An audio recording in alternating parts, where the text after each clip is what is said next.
If anyone saith that by faith alone the impious is justified, in such wise as to mean that nothing else is required to cooperate in order to the obtaining the grace of justification, let him be anathema, let him be damned.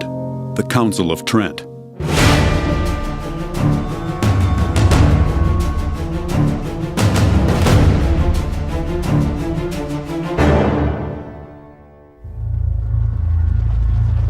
When Emperor Charles V begins to march his troops to confront the Schmalkaldic League, some of the more skittish members, they fail to attack.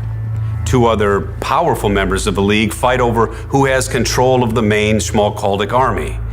So the end result is that when the war starts, the Schmalkaldic League isn't ready. In fact, they're in chaos.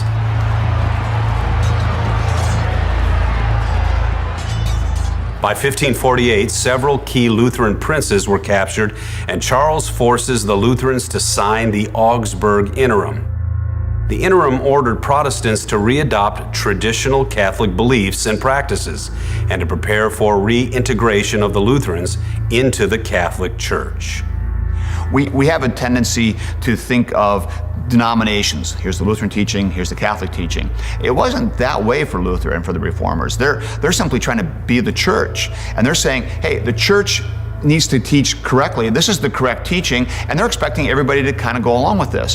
What ends up happening, though, as things go along is, the surprise is that Rome doesn't want to pay attention to the truth, and so they're going to be entrenched in their position, and the Reformers are saying, this is the God's truth. We can't let it go. We're not going to let it go because this is the truth. And we have a responsibility to the church, the whole comprehensive church, to teach God's truth. So we're not going to forsake that for the sake of going back to the Pope. We're not going to do that. We're not going to do it for political expediency. And so when finally the Schmalkaldic War is over and the emperor's saying, okay, everybody come back. What do you mean come back? There's no coming back. In an effort to keep the peace, Luther's colleague Philip Melanchthon did something. With a nod from Maurice, the Prince of Saxony, who had been Charles's great ally in the Schmalkaldic War, Melanchthon prepared a new kind of substitute document to substitute for the Augsburg Interim. Very quickly, its opponents started referring to it as the Leipzig Interim. The Protestant leaders refused to abide by the Augsburg Interim. What Melanchthon tried to do was split the difference, but he can only ask for so much because the Schmalkaldic League did lose the war. And Melanchthon's whole idea in this document was to retain the things that absolutely had to be retained. But if we're going to retain those things that absolutely have to be retained, like justification by grace through faith, we have to be not quite so picky about other things that are not so essential.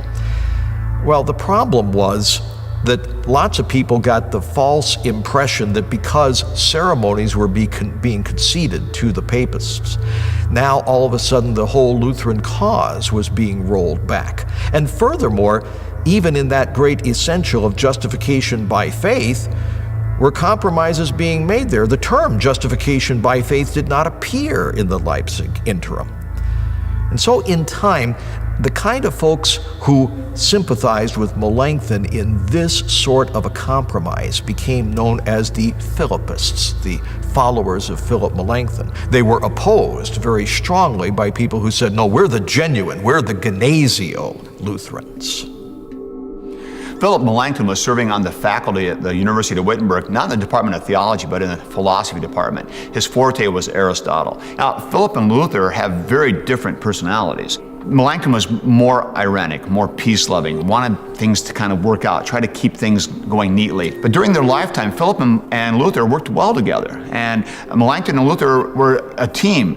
After Luther died, perhaps some of Philip's ironic, peaceful nature started to get a little stronger, so it gets him into a little trouble where he starts going too far and giving up too much. Now, even though Charles V had won the Schmalkaldic War, he really lost.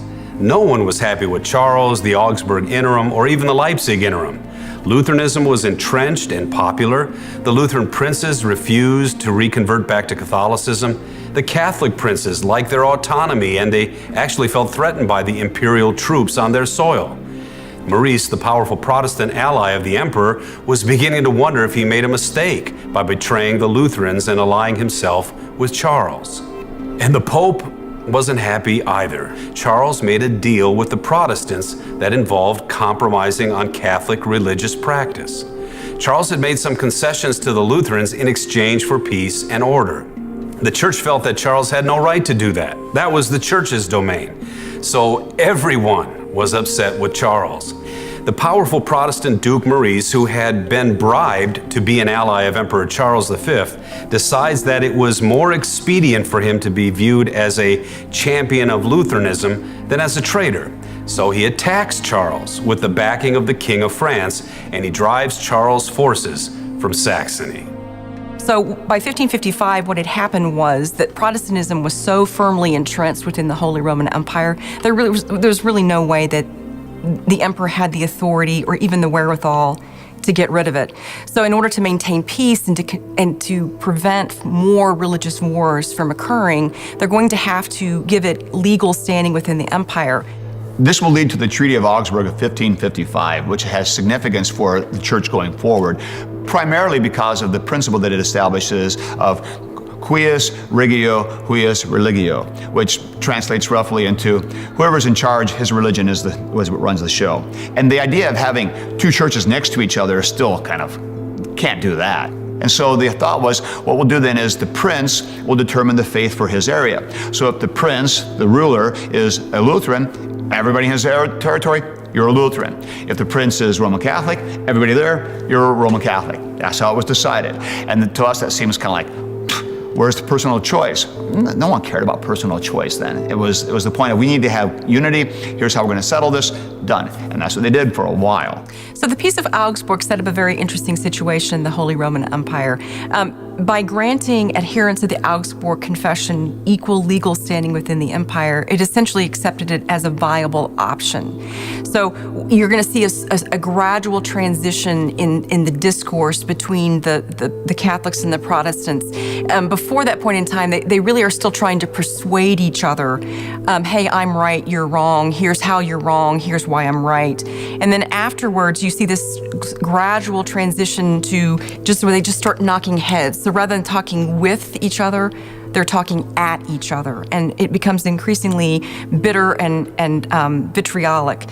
For the cities, the free imperial cities, this also becomes interesting because essentially the Peace of Augsburg allows the city councils to choose the religion of the city. When the princes changed their allegiances, and when they switched, let's say, from Catholic to Lutheran, or Lutheran to Calvinist, or Calvinist to Lutheran, the people who were under the prince typically did not change locations. So there are instances where you have a city that has a sizable Protestant population, but the city council is Catholic. So the official religion of the city is Catholic, but you have a sizable Protestant minority and there are too many to kick out and they won't shut up. So things became very, increasingly tense. By the time we get to the Peace of Augsburg in 1555, I think that poor Charles was just completely worn out with the whole thing. So Charles found himself throughout his reign having to travel around between his various kingdoms to make sure everything was okay. When he leaves Spain at one point, he actually has rebellion there. He has to come back and deal with it.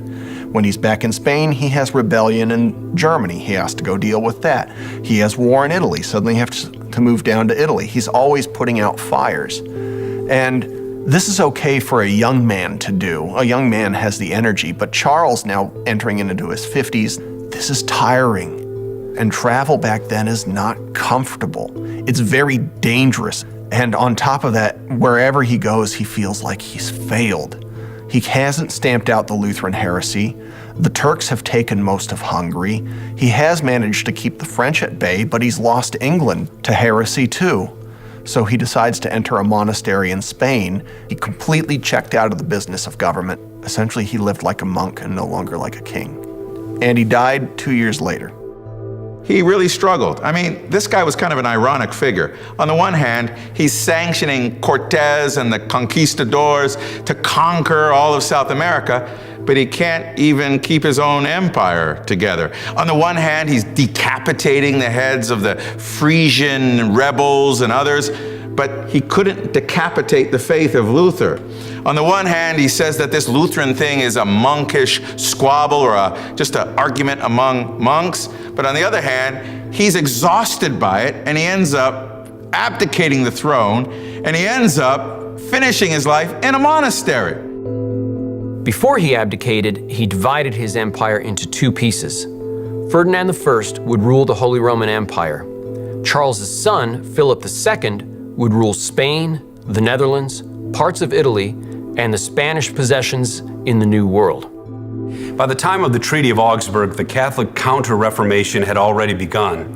The Catholic Church had started the Council of Trent, which was formed to deal with the corruption in the Church and to deal with Protestant theology.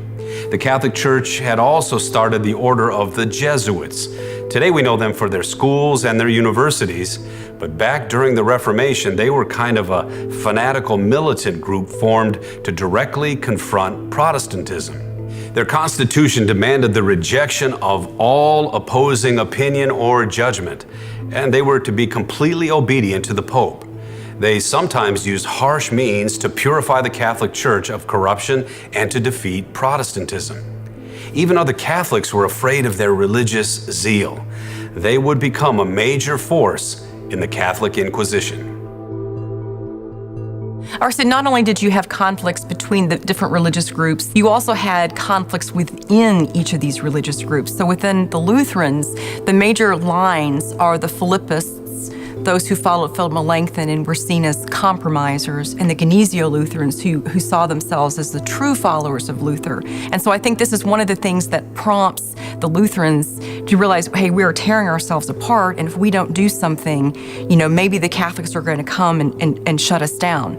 So the two principal theologians who are responsible for bringing the Lutherans back together again as Jakob Andrea and Martin Chemnitz. In 1580, they would compile in the Book of Concord the essential statements of faith of Lutheranism. So that includes the ecumenical creeds as well as the Lutheran confessions. So the intent of this was to remind Lutherans of what it is that they had in common, the things that they believed collectively, and to bring the different factions of Lutheranism together. The Book of Concord is not a merely historical document. It's still very relevant today. When a pastor becomes a pastor in the Lutheran Church, he subscribes to the Book of Concord, which means this book determines my confession. It's what I confess. It will norm how I function. And it's fascinating that when you read it, it's vibrant and alive, and it speaks to issues, and people are often stunned at how relevant it is, because it is relevant, because it's God's truth. And it's not just merely a political thing that came up with or a theological document. It's God's truth, which contains theological truth and political truth, but it speaks to real life and real people.